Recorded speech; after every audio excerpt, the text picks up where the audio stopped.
Hello friends, welcome back. सबसे पहले तो मैं आप सभी का बहुत बहुत धन्यवाद देना चाहूँगा कि पिछला वीडियो जो हम लोगों ने बनाया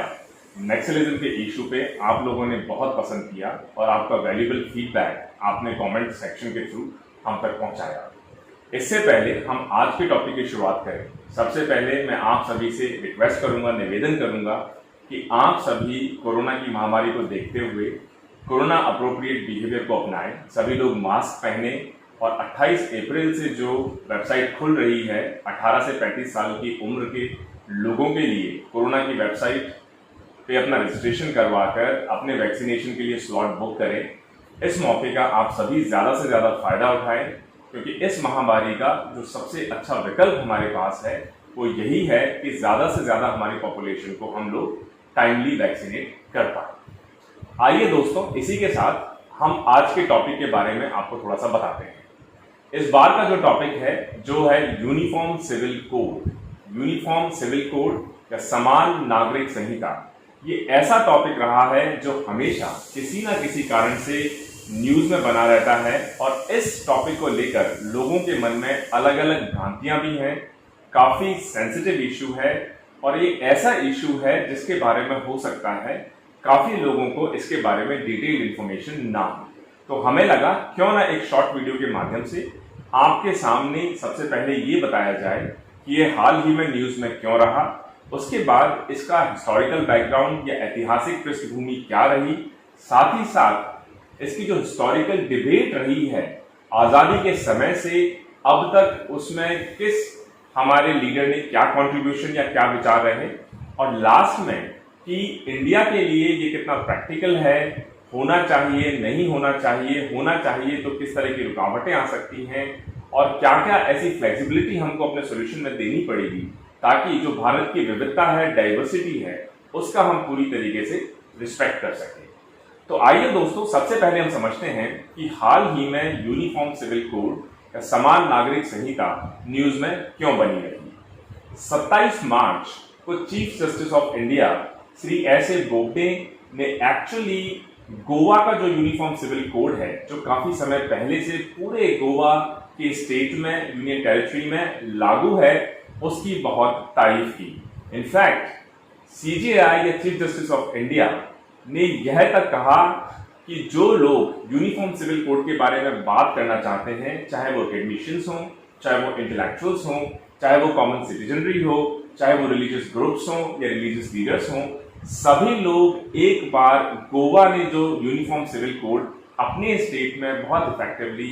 बहुत यूनिफॉर्मली लागू किया हुआ है, उसकी तरफ एक नजर डालें ताकि उससे बहुत सारी चीजें हम सीख सकते हैं और हो सकता है जो हम गोवा से सीखे उन चीजों को किसी न किसी तरीके से हम पूरे देश भर में लागू करने के बारे में विचार कर सकते हैं।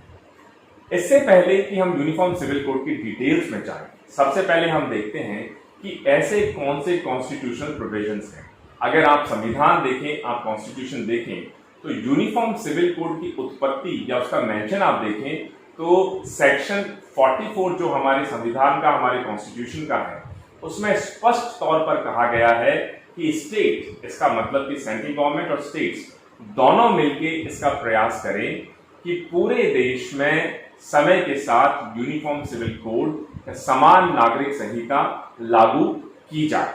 ऐसी दिशा में पूरे स्टेट्स को, सेंट्रल गवर्नमेंट को एक साथ मिलकर हर वो प्रयास करना चाहिए जिससे यूनिफॉर्म सिविल कोड पूरे देश में लागू किया जा सके। इनफैक्ट सीजेआई साहब ने 27 तारीख को जो अपनी स्पीच दी, अपना भाषण दिया, अपनी बात रखी, उन्होंने ये भी कहा कि गोवा का जो यूनिफॉर्म सिविल कोड है उसमें वो सारी क्वालिटीज झलकती हैं जो हमारे संविधान के मेकर्स थे, उन्होंने सेक्शन 44 में यूनिफॉर्म सिविल कोड की बात करते हुए जो उनका मानस था, धारणा थी, जो उनकी इच्छा थी, इंटेंशन थी, वो रिफ्लेक्ट होते हैं।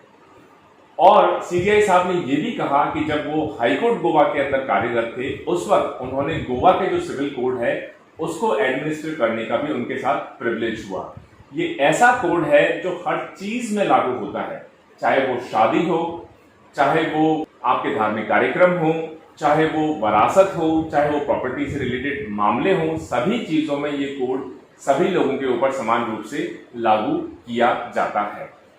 चलिए थोड़ा सा समझने की कोशिश करते हैं कि ये ऐसा एक टॉपिक है, मुद्दा है, संवेदनशीलता इसके साथ हमेशा जुड़ी रहती है। लोगों के अलग अलग विचार भी इस टॉपिक को लेकर बने होते हैं। काफी लोगों का मानना है कि पूरे देश में एक यूनिफॉर्म सिविल कोड होना चाहिए। कई लोगों का मानना है, जो कि अपने आप में एक भारी संख्या है, कि इस देश की विविधता को देखते हुए यूनिफॉर्म सिविल कोड लागू करना शायद व्यवहारिक नहीं है और शायद संवैधानिक रूप से भी उतना ठीक ना हो। इनफैक्ट आप देखें तो सितंबर 2019 में सुप्रीम कोर्ट ने फिर से गोवा का उदाहरण दिया और ये कहा कि गोवा का जो यूनिफॉर्म सिविल कोड है वो एक शाइनिंग एग्जाम्पल है, जिसको पूरी कंट्री स्टडी करे, उसके जो अच्छे पार्ट्स हैं उनको समझे और कोशिश करे कि किस तरीके से हम पूरे कंट्री में उस टाइप का यूनिफॉर्म सिविल कोड लागू कर सकते हैं।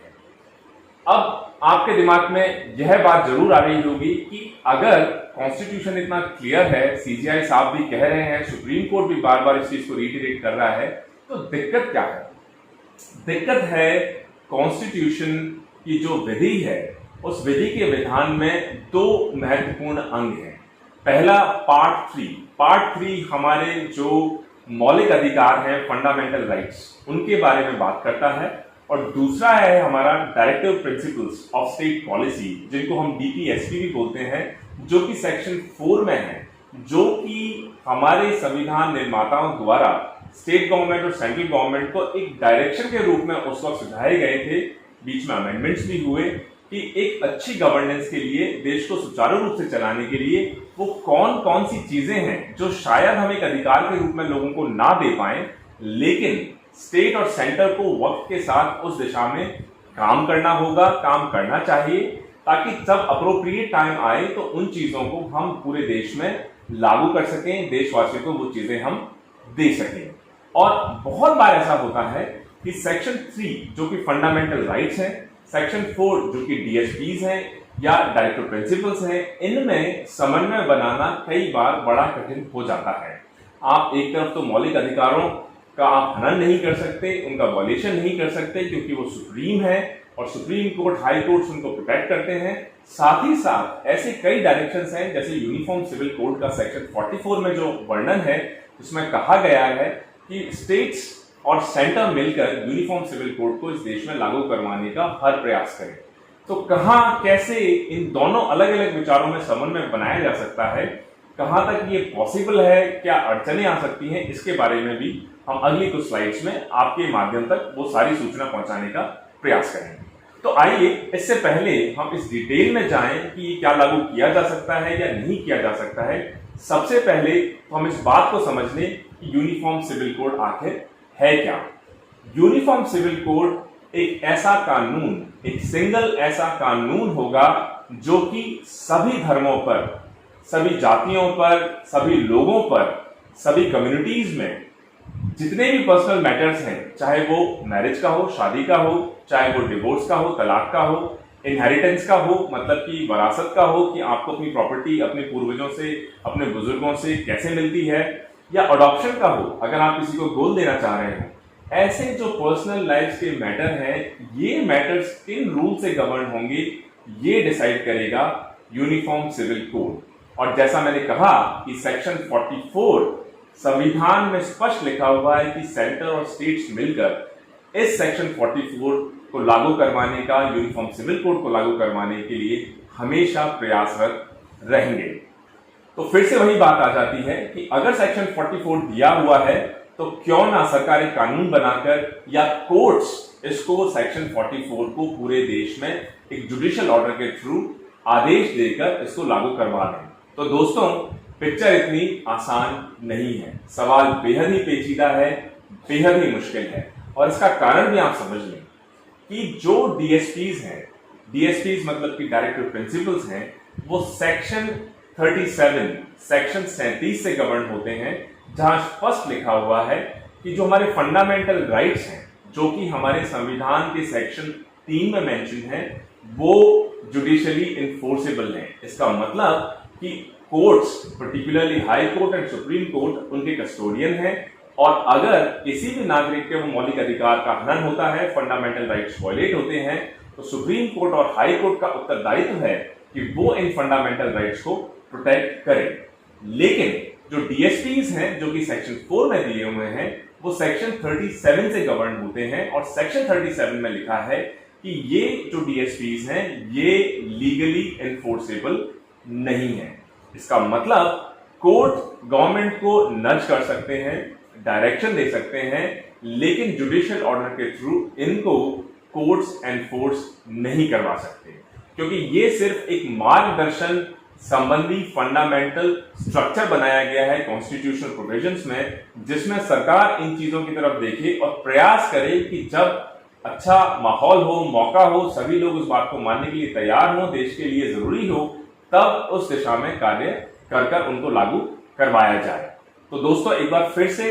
सेक्शन 44 डीएसपीज हैं, लेकिन सेक्शन 37 उनको जुडिशियली एनफोर्स नहीं करवा सकता। वहीं सेक्शन 3 में जो फंडामेंटल राइट्स हमारे दिए हुए हैं वो जुडिशियली एनफोर्सेबल हैं और उनको high courts and supreme courts legally enforce करवा सकते हैं अगर कोई भी उनको वायलेट करने की कोशिश करता है। और जब मैं कहता हूं कि फंडामेंटल राइट्स को कोई भी वायलेट करने की कोशिश करता है, इसका मतलब सिर्फ लोग ही नहीं, अगर स्टेट, हो सकता है आपकी स्टेट गवर्नमेंट हो सकता है सेंट्रल गवर्नमेंट हो सकता है ब्यूरोक्रेसी हो,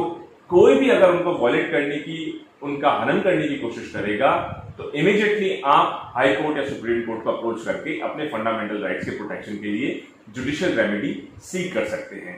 वही चीज आप डीएसपीज के बारे में नहीं कर सकते। तो मुझे लगता है दोस्तों आपको ये विडंबना अब काफी हद तक क्लियर हो गई होगी कि एक तरफ फंडामेंटल राइट्स हैं जो कि जुडिशियली एनफोर्सेबल है, दूसरी तरफ हमारे डीएसपीज हैं जो कि जुडिशियली एनफोर्सेबल नहीं है, लेकिन देश की गवर्नेंस के लिए कहीं ना कहीं इंपॉर्टेंट मार्गदर्शन है, इंपॉर्टेंट प्रिंसिपल्स है। चलिए अब आगे चला जाए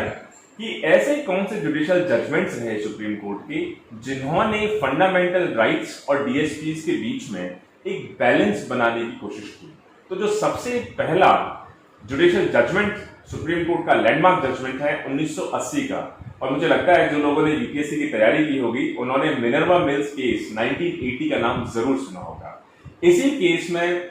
सुप्रीम कोर्ट ने कहा कि इसमें कोई डाउट नहीं है कि fundamental rights are more important. In fact अब हो सकता है कि फंडामेंटल राइट्स को प्रायोरिटी कॉन्स्टिट्यूशन मेकर्स ने दी हो, लेकिन एक अच्छे गवर्नेंस के लिए, एक अच्छे बैलेंस गवर्नेंस सिस्टम के लिए यह भी जरूरी है कि कहीं ना कहीं हम सेक्शन 3 फंडामेंटल राइट्स और डीएसपीज दोनों के बीच में हार्मनी बनाने की कोशिश करें।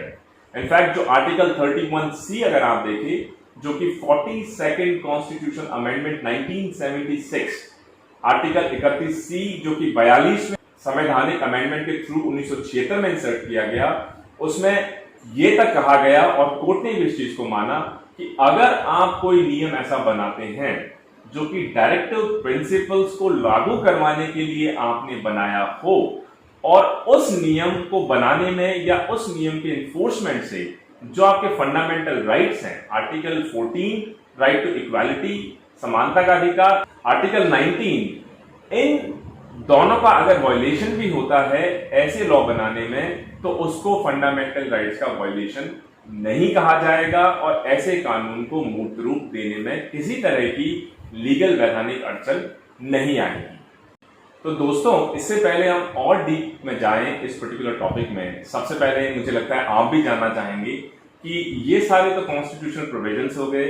अभी तक जुडिशियल क्या रूलिंग्स रही, क्या सेटअप रहा, आपने वो बता दिया। अभी हमें ये बताइए कि आज इंडिया में क्या हालात हैं या इंडिया में जो गवर्नेंस स्ट्रक्चर है वो किस तरीके से आज की तारीख में चल रहा है और क्यों हमें जरूरत है शायद एक यूनिफॉर्म सिविल कोड की जिसको इक्वली पूरे कंट्री में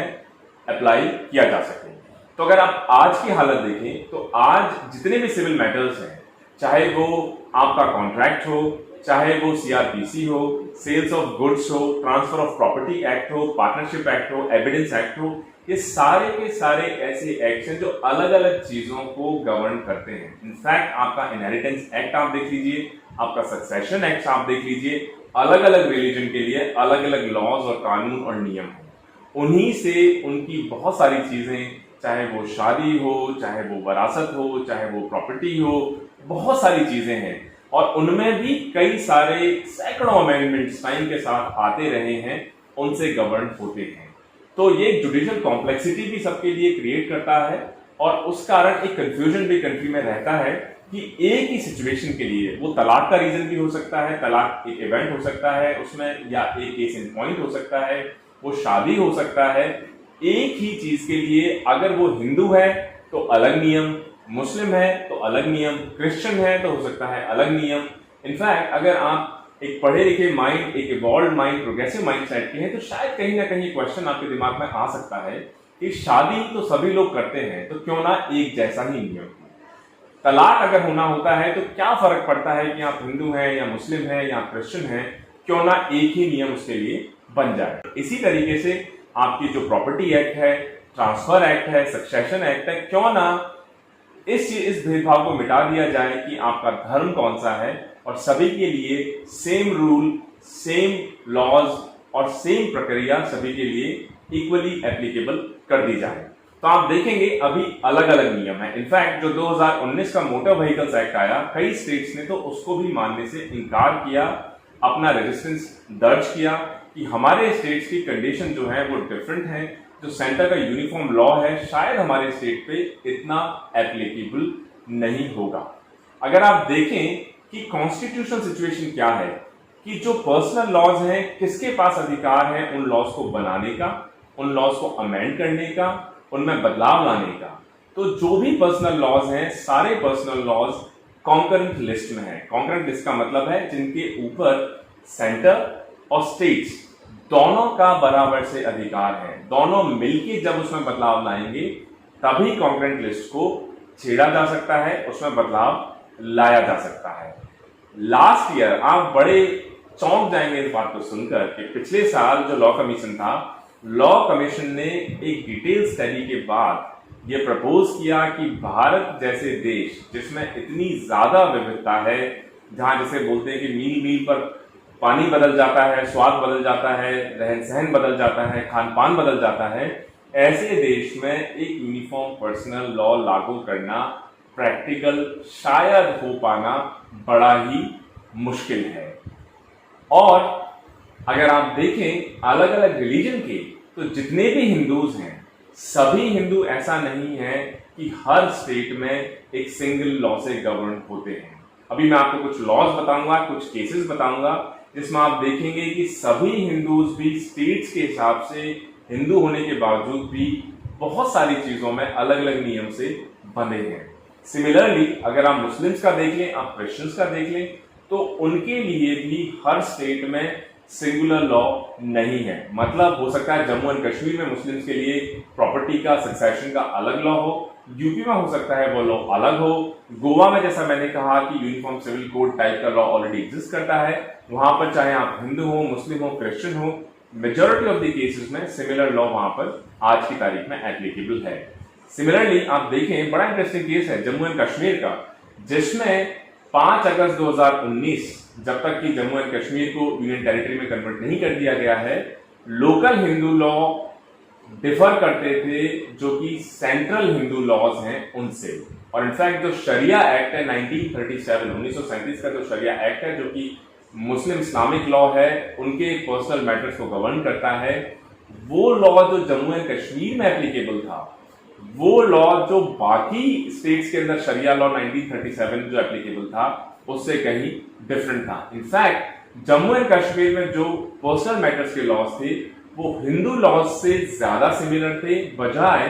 कि 1937 के इस्लामिक शरिया लॉ के। तो ये मैं कुछ एग्जांपल्स, केस इन पॉइंट आपको इसलिए बता रहा हूं कि इंडिया या भारत की विविधता या बाध्यता कुछ ऐसी है जो हो सकता है एक छोटे से देश, फॉर एग्जाम्पल आईएएस बनने से पहले कई कंट्रीज में मैंने काम किया, आप इंग्लैंड देख लें,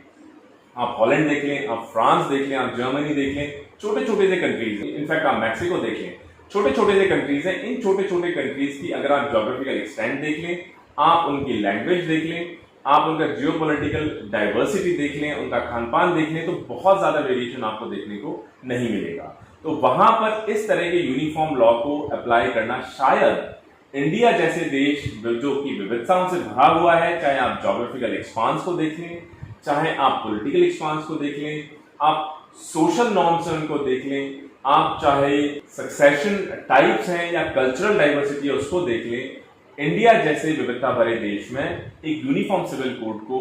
पहली बात तो ड्राफ्ट कर पाना और उसको लागू कर पाना मुझे लगता है कहीं ना कहीं मुश्किलों से भरा हो सकता है। सिमिलरली अगर आप देख लें कि registration of marriage among Muslims, जो रजिस्ट्रेशन होता है मुस्लिम्स में, जम्मू एंड कश्मीर का जो 1981 का एक्ट है उसके हिसाब से जम्मू एंड कश्मीर में अगर आप शादी करते हैं तो आपको रजिस्ट्रेशन करवाना जरूरी है। वहीं अगर आप बिहार और वेस्ट बंगाल में देख लें, जो कि 1876 का एक्ट है, आज भी उसी एक्ट से गवर्न होते हैं। असम 1935 का एक्ट है, उड़ीसा का 1949 का एक्ट है, वहां पर मुस्लिम्स को अपनी शादी को रजिस्टर करवाना कंपलसरी नहीं है। तो आप ये देख रहे हैं कि हिंदूज में भी अलग अलग स्टेट्स में अलग अलग चीज के लिए अलग अलग लॉज हैं। मुस्लिम्स में भी ऐसा नहीं है कि हर स्टेट में उस चीज के लिए, चाहे शादी हो, ब्याह हो, प्रॉपर्टी हो, उसके लिए सभी मुस्लिम्स का सभी स्टेट में एक जैसे लॉ से गवर्नेंस स्ट्रक्चर है। मुस्लिम्स के लिए भी डिफरेंट है, हिंदूज के लिए भी कहीं ना कहीं वो डिफरेंट है। अगर आप नॉर्थ ईस्ट की बात आप देखें, जो कि काफी संख्या में हमारी ट्राइबल पॉपुलेशन को हाउस करता है, तो नॉर्थ ईस्ट में 200 से ज्यादा आदिवासी डिफरेंट पॉपुलेशन या कम्युनिटीज हैं और उनके अपने कस्टमरी लॉज हैं।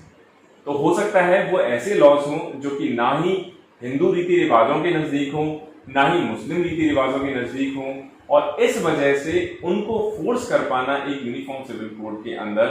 बड़ा ही चैलेंजिंग, मुश्किल चीज हो सकती है। अगर आप नागालैंड का उदाहरण देख लें तो इनफैक्ट नागालैंड के लिए कॉन्स्टिट्यूशन के अंदर ही नागालैंड का जो एक यूनिक कल्चर है उसको प्रोटेक्ट करने के लिए अलग से प्रोविजन दिए हुए हैं, ताकि उनका जो सोशल नॉर्म है, उनकी जो खुद का कल्चर है, सोसाइटी है, उनका जो स्ट्रक्चर है, सेटअप है, वो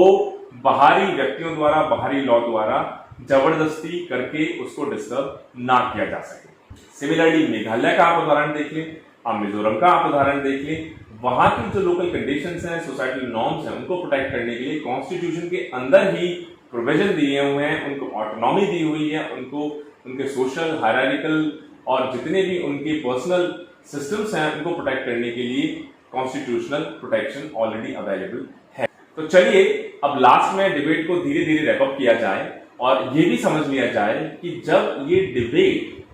कॉन्स्टिट्यूएंट असेंबली मतलब जब भारत आजाद हुआ और जब कॉन्स्टिट्यूशन हमारा वो बनाने लगे, सभी लोग डिबेट करने लगे अलग अलग मुद्दों में, तो ये पर्टिकुलर मुद्दा ऐसा रहा जिसपे बहुत ज्यादा डिबेट हुई, अलग अलग लोगों के बड़े अलग अलग इस पे विचार रहे और फाइनली इस बात को समझा गया कि अभी ये पॉसिबल नहीं है कि हम कॉन्स्टिट्यूशन में भारत के आजाद होने के जस्ट बाद यूनिफॉर्म सिविल कोड को प्रपोज कर दें, क्योंकि बड़ा ही सेंसिटिव, बड़ा ही डाइवर्स, बड़ा ही चैलेंजिंग इशू है। इस पे और ज्यादा डेलिब्रेशंस, डिस्कशंस की जरूरत है, इसलिए इसको डीएसपीस के अंदर डाला जाए। अगर आप आर्टिकल 25 देख लें कॉन्स्टिट्यूशन का, जिसमें स्पष्ट रूप से लिखा हुआ है कि कोई भी व्यक्ति किसी भी धर्म को अपनाने के लिए पूरी तरह स्वतंत्र है। इनफैक्ट आर्टिकल 26 भी अगर आप देख लें तो उसमें लोगों के लिए राइट कि कोई भी धर्म हो उसके अफेयर्स को मैनेज करने का, उसके मैटर्स को मैनेज करने के लिए आप पूरी तरह से फ्री हैं। आर्टिकल 29 जो है इनफैक्ट स्पष्ट तौर पे कहता है कि आपका जो डिस्टिंक्टिव कल्चर है, आपकी हो सकता है कल्चर ऐसी यूनिक हो जो बाकी चीजों से, लोगों से, जगहों से, कम्युनिटी से अलग हो, उस कल्चर को आप प्रोटेक्ट कर सकते हैं अंडर आर्टिकल 29। तो आर्टिकल 25, आर्टिकल 26B, आर्टिकल 29 तीनों ऐसे फंडामेंटल सेक्शन 3 के आर्टिकल्स हैं जो कि मौलिक अधिकार के रूप में आपको दिए गए हैं। तो एक तरफ तो आपके जो इंडिविजुअल राइट्स हैं और दूसरी तरफ हमारा जो डीएसपीज है कि चाहे आप किसी भी कल्चर से आते हो, किसी भी रिलीजन से आते हो, आपको एक जैसे लॉस को फॉलो करना पड़ेगा। इन दोनों में बैलेंस बनाना मुझे लगता है एक बेहद ही पेचीदा सवाल इस देश के सामने है। कॉन्स्टिट्यूएंट असेंबली इनफैक्ट जब इस पर्टिकुलर मुद्दे पे जब डिबेट हुई, डिबेट के बाद इनफैक्ट जब कोई एक राय नहीं बन पाई यूनिफॉर्म सिविल कोड पर, तो वोटिंग हुई और वोटिंग में 5-4 की मेजोरिटी से फंडामेंटल राइट्स की जो सब कमेटी थी, जिसके चीफ सभी को पता है सरदार वल्लभ भाई पटेल जी थे, उन्होंने इनफैक्ट इस बात पे वोट किया कि यूनिफॉर्म सिविल कोड को जो हमारे फंडामेंटल राइट्स या सेक्शन 3 ऑफ द कॉन्स्टिट्यूशन है उससे बाहर रखा जाना ही उचित है। इसको हम फंडामेंटल राइट आज की तारीख में नहीं बना पाएंगे। और इसको 5 साल की मेजोरिटी ने सुझाया कि इसको हम डीएसपीज के तौर पे रखेंगे, जहां पे हम सेंटर और स्टेट्स को नच करेंगे कि इस डिबेट को और इवॉल्व होने दिया जाए, सभी पार्टी से कंसल्ट किया जाए, कोशिश की जाए कि वक्त के साथ पूरे देश में एक यूनिफॉर्म सिविल कोड को लागू करने की दिशा में लगातार काम होता रहे। इनफैक्ट कई लोगों ने कॉन्स्टिट्यूएंट असेंबली की जब डिबेट हुई, बड़ी हीटेड डिबेट हुई इस बारे में, तो कई लोगों ने यह भी कोशिश की कि जो मुस्लिम पर्सनल लॉ है उसको स्टेट रेगुलेशन से, मतलब कि ना ही केंद्र सरकार ना ही हमारी राज्य सरकार उसमें किसी तरह की छेड़छाड़ कर सके, बदलाव कर सके, उसको प्रोटेक्शन देने की, इम्यूनिटी देने की कोशिश इनफैक्ट की गई। अगर मैं एक नाम ले दूं उसमें तो मोहम्मद इस्माइल थे, जिन्होंने 3 बार कोशिश की कि क्यों ना मुस्लिम पर्सनल लॉ को आर्टिकल 44, मतलब कि जो डीएसपी दिया गया कि पूरे देश में यूनिफॉर्म सिविल कोड लागू किया जाए, उससे बाहर रख दिया जाए। लेकिन बाकी कॉन्स्टिट्यूएंट असेंबली की जो हमारी लीडरशिप थी, उन्होंने इस बात को नहीं माना। उन्होंने कहा चाहे कोई भी धर्म हो, अगर यूनिफॉर्म सिविल कोड लागू होना है तो वो पूरे देश के लिए, सभी धर्मों के लिए समान रूप से वो लागू होगा। इनफैक्ट जो बी पोकर साहिब थे, उन्होंने कई सारी उस वक्त जो हिंदू ऑर्गेनाइजेशंस थी उनसे रिप्रेजेंटेशन उनको मिला कि जो हिंदू लॉज हैं उस वक्त के, उनको भी छेड़ा ना जाए। जो लोग अपने रीति रिवाज या जो उनका सिस्टम चला आ रहा है सोशल सामाजिक तौर पे, उसको स्टेट या सेंटर ना छेड़े, उनको अपने हिसाब से अपने पर्सनल मैटर्स को गवर्न करने की छूट को बरकरार रखा जाए। और इनफैक्ट जो हमारे भारत के संविधान के निर्माता थे डॉक्टर बी.आर. अम्बेडकर साहब, उन्होंने इनफैक्ट ये भी कहा कि कोई भी सरकार अपने प्रोविजंस को इस तरीके से यूटिलाइज नहीं कर सकती जिसकी वजह से हमारी जो जनसंख्या है, हमारा जो देश है, इसकी जो पॉपुलेशन है, चाहे वो हिंदू हो, चाहे वो मुस्लिम हो, चाहे वो क्रिश्चियंस हो, वो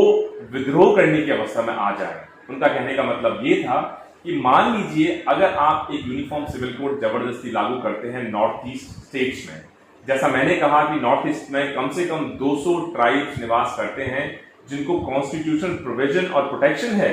जिनके यूनिक कल्चर को प्रोटेक्ट करने के लिए अगर आप उनके ऊपर जबरदस्ती, उनसे कंसल्ट किए बिना, उनकी मर्जी के बिना यूनिफॉर्म सिविल कोड लागू कर देंगे, तो हो सकता है वो भारत की संप्रभुता को कहीं ना कहीं चैलेंज करेंगे, अपने आप को वो अलग थलग फील करेंगे, एलिएनेटेड फील करेंगे, और हो सकता है कि वो हमारी इंटेग्रिटी, सॉवरेनिटी और यूनिटी के लिए किसी न किसी तरीके से ठीक बिल्कुल भी ना हो। इनफैक्ट 1948 में डॉक्टर राजेंद्र प्रसाद, जो कि उस वक्त चीफ थे कॉन्स्टिट्यूएंट असेंबली के, जो कि प्रेसिडेंट थे कॉन्स्टिट्यूएंट असेंबली के, उन्होंने श्री जवाहरलाल नेहरू से ये भी कहा कि अगर आप बेसिक चेंजेस लाएंगे पर्सनल लॉज में, ये बेसिकली जो हमारी माइनॉरिटी है या जो डिस्टिंक्टिव कल्चर है उनके साथ जबरदस्ती करना होगा, जो कि बिल्कुल भी ठीक नहीं है। कई हमारे जो लीडर्स थे, चाहे वो सरदार वल्लभ भाई पटेल हो,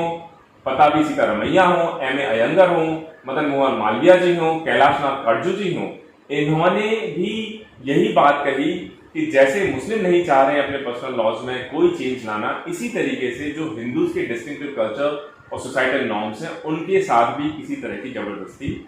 नहीं की जाए। और इस डिबेट में हिंदू कोड बिल के ऊपर जब डिबेट हुई दिसंबर 1949 में, दिसंबर 1949 में, तो 23 स्पीकर्स ने, टोटल 28 स्पीकर्स ने हिंदू कोड बिल के ऊपर डिबेट की, अपनी बात रखी। 23 लोगों ने इस बात का विरोध किया कि हिंदूज के जो पर्सनल लॉज हैं उनके साथ स्टेट द्वारा किसी भी तरह की छेड़छाड़ की जाए। दोस्तों, ये सारी चीजें मैं आपको इसलिए बता रहा हूं कि चाहे हिंदू हो चाहे मुस्लिम हो, उस वक्त जब हमारा संविधान बनाया गया तो कॉन्स्टिट्यूएंट असेंबली में भी ये बड़ा हीटेड डिस्कशन रहा। ये एक ऐसा मुद्दा रहा जिसपे उस वक्त किसी तरह की एक राय नहीं बन पाई। सभी सेक्शंस ने अपनी अपनी पॉपुलेशंस के जो पर्सनल लॉज थे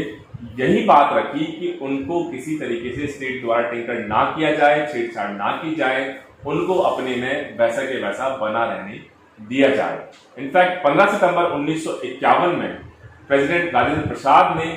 अपनी पावर बिल को वापस करने की वीटो करके उसको यूज किया। यूनिफॉर्म सिविल कोड जो भेजा गया उसको प्रेसिडेंट राजेंद्र प्रसाद ने स्वीकार नहीं किया, और इसके बाद डॉक्टर अंबेडकर, डॉक्टर नेहरू, इन सभी मैं आपस में इस पर्टिकुलर टॉपिक को लेकर डिफरेंसेस की वजह से इन बिल्स को अलग अलग चीजों में डिवाइड कर दिया गया। मतलब हिंदू सक्सेशन एक्ट अलग हो जाएगा, मुस्लिम्स के लिए शरिया लॉ के हिसाब से सक्सेशन हो जाएगा, एक्सेट्रा एक्सेट्रा। तो दोस्तों, मुझे उम्मीद है कि ये जो एक कॉम्प्लेक्स टॉपिक है, सेंसिटिव टॉपिक है, हमेशा से डिबेट में रहा है और ऐसा टॉपिक है कि गवर्नमेंट्स ने इस टॉपिक को लागू करने में हमेशा एक चैलेंज का सामना किया है। इस टॉपिक के बारे में कुछ हद तक डिटेल्स आपके साथ साझा करने की कोशिश की है।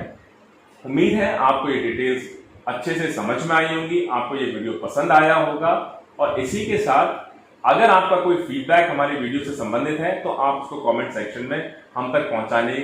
की जरूर कोशिश करें। हम कोशिश करेंगे कि आगे आने वाले टॉपिक्स की जो हमारी वीडियोस हों, आपके कमेंट और फीडबैक के आधार पर उनको हम और फाइन ट्यून कर सकें। इसी के साथ